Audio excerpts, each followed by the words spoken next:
Duterte's greatest weapon is his mouth.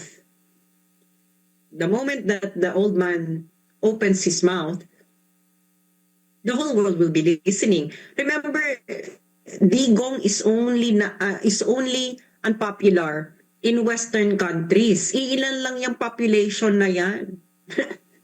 Ilan lang yan? Wala pa atong 500 million. But in non-Western countries, Duterte is very popular. In Africa, in other Asian countries. They will be watching this and they know that this is a massive injustice. So, this might spell the end of the ICC.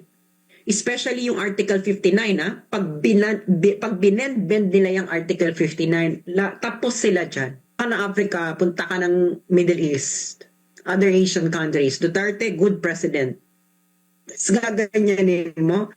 Tapos ibabande-bandera pa ng ICC na this is our first Asian. Oh, sa larangan ng international relations, no? Si PRD, ang pinakaunang Asyano na nakuha ng ICC.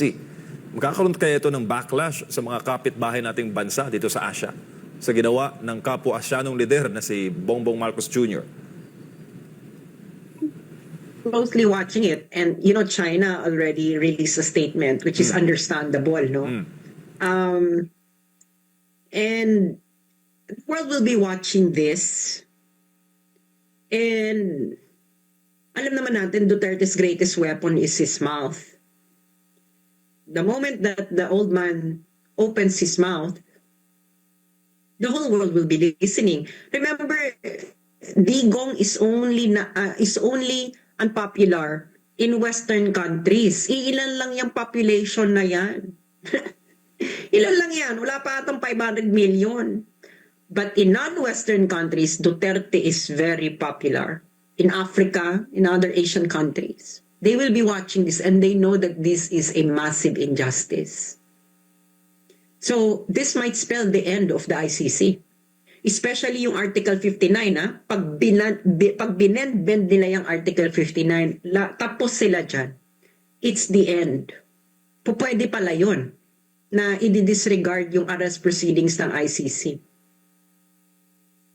And to note, mainit din ang ulo ni POTUS Trump, no? Ni President Trump sa ICC, di ba? Nilagyan niya ng mga sanctions ang ICC at malapit tayo sa mga kano.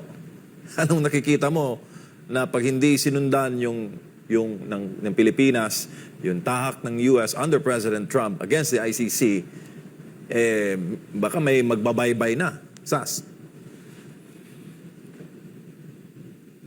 Siguro, no? Pero hinihintay ko kung ano magiging salita dito ng Trump administration. Maybe they would distance themselves, maybe not. We don't know. That's the United States call. Ang ano ko dito sa Pilipinas, well, I'm more concerned about what's going to happen. There are only two possibilities. Duterte comes home alive and Duterte doesn't come home alive. If Duterte comes home alive, there might be mercy. Imagine Duterte not coming home alive. Hindi man nila mapipigilan yung pagbabalik ng labi niyan kung sakaling dyan siya matuluyan sa Netherlands. The Philippines would have to accept it. What do you think is going to happen? How do the Filipino, what does Manila think Mindanaoans would feel that the first president from Mindanao will die in a foreign country and not in their own land? Kayong sumagot niyan, kayong taga Mindanao, Admar at MJ. What do you think? Kahit ngayon pa nga mainit na ang ulo ng aming mga kababayan sa Mindanao. Dinagdagan mo pa yung sinabi ni Haydar yan. Mas lalong nag-init ang ulo, no? Kasi nga sa amin, mga taga Mindanao, ang hirap kasi SAS noong mga panahon na hindi pa presidente si Digong, na kahit mismo yung tunog na aming pananagalog, kami hinuhusgahan. Hindi naman namin mother tongue Tagalog, di ba? Pero nandito kami, nagtatrabaho at nagbabalita sa Imperial Manila. Mga ganung simpleng bagay, pero big deal sa amin, mga taga Mindanao.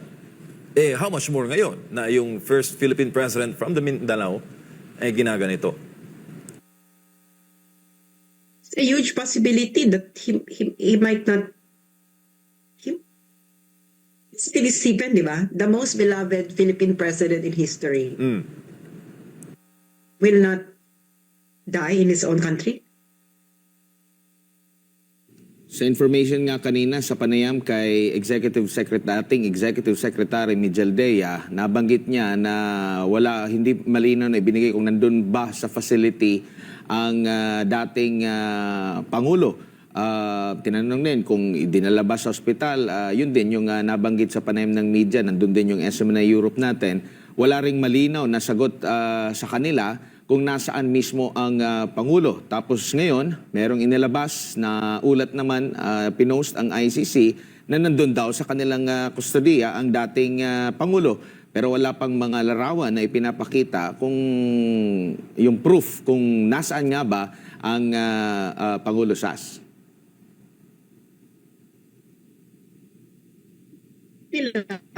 Of life. You know, what ICC did is going to be its death knell. This is Rodrigo Duterte, ha? And sinasabi ko na sa inyo, Rodrigo Duterte is very, very popular in non-Western countries. Punta ka ng Africa, punta ka ng Middle East, other Asian countries. Duterte, good president. Tapos gaganyanin mo. Tapos ibabande-bandera pa ng ICC na this is our first Asian. So, in a zoo?